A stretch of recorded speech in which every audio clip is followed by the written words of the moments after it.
দেখো বন্ধুরা, তোমরা দেখেছো কিনা জানি না, এটা হচ্ছে পেস্তা। পেস্তা হচ্ছে গ্রিন পেস্তা।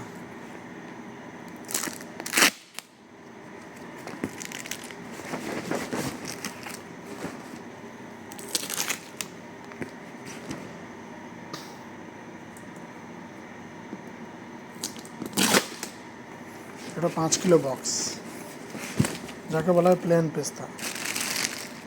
এর অনেক দাম। 1 কেজি দাম হচ্ছে 3200 টাকা। তোমরা খেয়েছো কিনা জানি না, কিন্তু আমি তো সব সময় খাই, কারণ আমাকে যত রকমের মাল আছে সব চেক করতে হয়, তা খেয়ে চেক করতে হয়। এটা হচ্ছে গ্রিন পেস্তা, দেখো কত সুন্দর।